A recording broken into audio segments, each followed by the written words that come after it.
Hello, everybody, and welcome to Taking Control, the ADHD podcast on rashpixel.fm. I'm Pete Wright, and I am right here with Nikki Kinzer. Hello, everyone. Hello, Pete Wright. Hello, Nikki Kinzer. I was working on a clever intro for this one, something where I was going to pound my fist and throw a little bit of a tantrum. That you didn't want to do the podcast, like I can't make you do it. Yeah, no, you can't make me.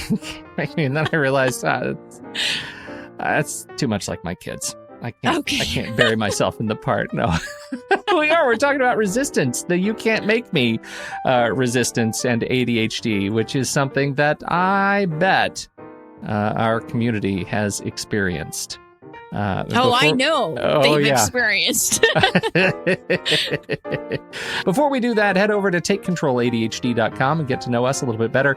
You can listen to the show right there on the website or subscribe to our mailing list, and we'll send you an email each time a new episode is released. Of course, you can connect with us on Twitter or Facebook at TakeControlADHD. This show is brought to you by you, the supporters and members of the ADHD podcast community at patreon.com/the ADHD podcast. If this show has ever touched you, if it's ever helped make your life better with ADHD, we appreciate it if you consider visiting patreon.com/the ADHD podcast and throw us a couple of bucks. That contribution helps us to make the show better, to grow what we're able to do, to add new features to the show, to reach new people who need support when they need it. Patreon.com/the ADHD podcast to learn more. Thanks, everybody.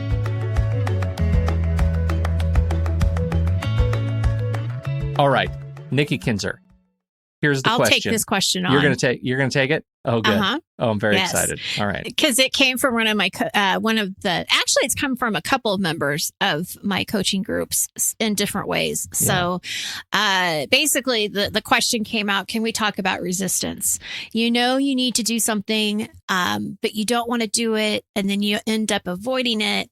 And then your inner brat kind of comes in and says, you know what? You can't make me do this. Yeah. And they're talking to themselves. Yeah. I mean, you can't, Nikki cannot make Nikki do this. Right. Kind of thing. Right. But sound familiar at all? Are you resistant to anything? You know what my resistance looks like? I'm going to go ahead and describe him. Okay. He's me, and he's about 9 years old. Right. And he's hanging on my neck. Uh-huh. And he's just always trying to pull me in a different direction. Right. That's my visualization. I got a lot of visualizations. Is he saying your name over and over again? Pete. Yeah. Do this. You can't do that. You can't make me do that. You cannot make me do that. And he's just, it's the worst. It's the worst. Yes. That's my little visualization of the you can't make me do that resistance. And it's resistance that, if I have to write something, he'll sit on the keyboard. You know what I mean? Like I'll have my hands and then my fingers won't move. Why? Because there's a 10-year-old sitting on them, smashing my fingers down on the keyboard. It's a good visual. Yeah, it's terrible. He's a jerk. See that. He is. He really is a jerk. Yeah. Yeah. All he eats is marshmallows and maple syrup. It's just, he's like Elf. Yes, he's like Elf. He is exactly totally like an elf. He's a Peter elf. Oh my gosh. That's awesome. He actually, he's 10-year-old me and he has the beard. That's great. That's even creepier. Mm-hmm. Wow. Mm-hmm. I have all kinds of visuals of your little 10-year-old self. That's good. Let's move on from that. Okay, let's move on. So right. the official topic here, though, is resistance, right?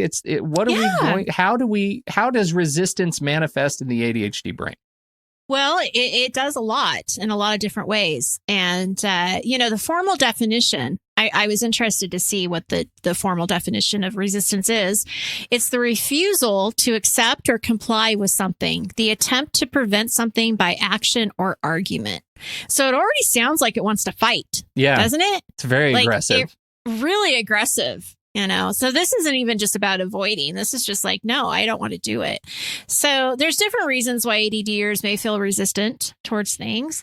I'm just going to share with you some of the ones that I've seen more commonly than not is once you say you're going to do something, you no longer want to do it.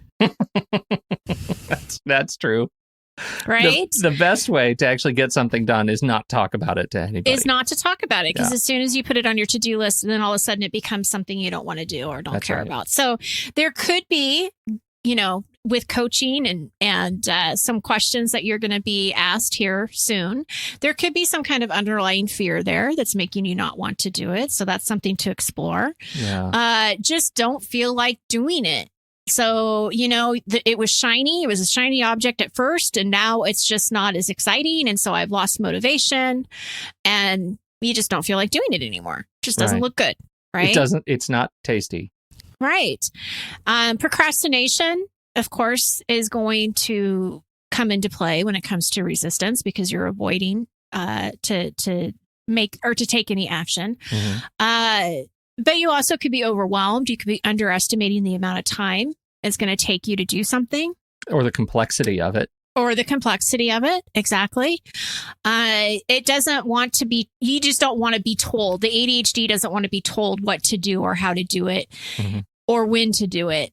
So you need structure, but you don't like structure. So it helps you, but it's like, but man, I don't want to live that way. I had this conversation with my wife when we first got married, and we decided to have this kind of table stakes in our communication when we needed the other to do something, that you can tell me either what to do or how to do it, but not both. And that's kind of what ADHD is, what you're fighting against, right? Quit telling me what to do and quit telling me how to do it. Okay, so this is a completely side note, but last week we were talking about relationships and communication. And that is, you just hit the nail on the head, is that when you look at a couple, you have two different ways of doing things, and neither one is really accepting the other way. Mm-hmm. Right? So that's where a lot of the conflict can go. So when you're saying you can't do both. Yeah. Well, of course not, because then you're being told what to do, and that your way is the wrong way. Yeah, so your defenses are going to come. They go way up. Yeah, for sure. Yeah. And then I would say that resistance, part of it is too going back to fear. Is there something bigger that's holding you back? What are your limiting beliefs around this thing that you're trying to do?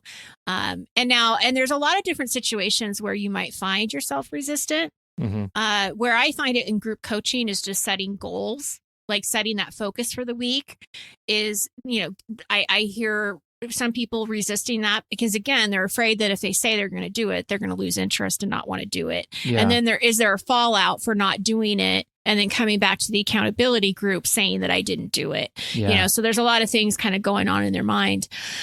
Planning the week ahead. I can't tell you the resistance that I get from people who are trying to do weekly or daily reviews. Mm-hmm. And if we were to dig into it, it probably could be a number of things, but it could be that they have made the system too complex. Again, there's just a lot of things in there that could be going on. Trying something new. You might feel resistant on trying a new strategy or a new system because in your mind, this record player has been going off about, well, why are you going to try doing something new when it didn't work before? And again, It's all these beliefs that kind of come up to the surface that you may not even know is happening. Common phrases or excuses that you might say is you're too busy, you're too tired, it's too boring. Again, the procrastination, I'll do it tomorrow. And you might have the best intention to do it tomorrow, but you're not doing it. And then you're going to find other stuff to do because that's more important, right? Well, yeah, as soon as you have anything that is even mildly more palatable than the thing that you have to do, you're going to do that, right? Right. That's absolutely. Just make sure that you always have a list of really terrible stuff on the list that's always worse than the thing you have to do. And then you're okay, right? Right. By all logic, you've got it all makes sense. That's a plan. That's a plan that you can stand by. That's right. Well, okay. So one thing I do want to talk about is kind of the connection with ADHD. We see the reasons. It all makes sense. We can see how the ADHD is alive and well. Yeah. Right. And resistance. It's certainly a characteristic of it. And again, it could be a lot of different reasons why, the limiting beliefs, all of this stuff, but it definitely takes a hit on your self-esteem and stops you from doing anything that you need to do or have to do. And so the question is, we want to accept this part of the ADHD, but now what? How do you work with this? How do you get past it? Right. And I'm going to have you do an exercise with me. So anyone that's listening, and I hope someone's listening, because that would be sad if no one was listening. So anyone who wants to do this exercise, you can do it now while you're listening to us, or pause us and get a piece of paper or whatever. But I'm going to ask you some questions about what's going on with something that you're resisting right now. But before we do that, I didn't put this in my notes, but I think it's important that we talk about some of these things. Maybe you don't need to do. Maybe you are putting a lot of pressure on yourself. And if it's a should, right? We've talked about that word should before. Don't should on yourself. Yeah. I mean, we have to evaluate, if you're resisting something, is it really important for you to do? And what's the reason? So anyway, I just wanted to kind of put that out, because not everything that you're resisting has to be done. I mean, we do have to kind of look at the context, right? Okay, you ready to do an exercise? Yeah, I'm trying to think of something I'm resisting right now, and my brain's a little that's cloudy. the first thing. Yeah. Is to identify something that you're resisting. Oh, so that's step one. Okay, identify something you're resisting. Good. Yep. So just one thing, not several, just one thing. Second question is to ask yourself what's going on. What's the real story here? What is making you avoid this? So is it because you're fearful, overwhelmed, you don't want to do it, it's boring? All of these things that we've talked about earlier in the podcast. Find out what your reason is for resisting this. And it could be more than one reason, right? It could be several. Third question. Yeah. Okay. Yeah. You don't have to actually do the exercise. Pete. Well, it just came to me. I'm doing it in my head. Okay. All right. Well, you can share with us after I do the questions if you'd like. Number 3, what are you afraid of? Now, that's a little deeper question than just, I'm not afraid of anything. Yeah. I want you to really think about, what are you afraid of? What is holding you back? Right. Because there probably is some fear there of something. And it probably has to do with ostriching, right? For me, I just can't imagine going through this and not realizing that I'm resisting doing this thing because I don't want to find out whatever happens at the end. Right. Right. I don't want to know. Yeah. For me, okay, I just got to I'm thinking about my taxes. I've not finished my taxes this year. And taxes are always a little bit more complicated when you're a freelancer, right? I mean, there's just a lot of documents and things that you got to get through, and a lot. And there have been big changes in the tax code. There have been big changes. Right? Yes. So I'm totally dragging my feet on finishing the tax. They're almost done, but I'm reticent to push the final button because I kind of don't want to know. And I feel like, I can head in the sand for weeks before this is happening. So what am I resisting? I'm resisting finishing my taxes. What's going on? What's making me go into avoidance mode? I kind of don't want to know what the outcome is. What am I afraid of? Question 3, I'm afraid of owing a lot more money than I have put aside for taxes because things have changed this year. Is that ridiculous? Question 3.5? Yeah, it probably is. Well, now let's go on. I know there are more questions. What are the consequences of this not getting done? Yeah, paying even more money than I than I may owe in taxes. And I mean, not paying going more money. Going to jail. Could you be flagged for an audit if you don't turn these in on time? I mean, I don't know. know. I'm not a tax person, so I don't know if that's true or not. But but there are consequences, right? So, what are the benefits of you getting it done? Oh, well, I know exactly what the benefits are. Then the truth is out there, and I know what the answer is, and I can move on with my life, and I can accept the hard. I can face the hard thing, and I can just be done with it. And that's a benefit in itself. But the question is then it becomes: is that benefit of the answer to question 5? Is it enough to push over the resistance? And that, I think, is what you want to get to, right? Not always, right? Because you could have the most severe consequence out there and it doesn't matter. I mean, I know people who have been late with their taxes for 3 or 4 years. They haven't filed taxes, so it's not enough. Yeah, it's not enough. So yes, then I think the next question comes, and I actually didn't put this in my notes, but we're going to add this to the exercise. Okay. Is the next question really is, what do you need to do? Like, what is the next step for you to get past this, right? You've already established that this is something you have to do. This is not a should that you don't have to do. So what are the strategies that you have that, you could go back to? So we've talked about strategy or ADHD toolboxes, right?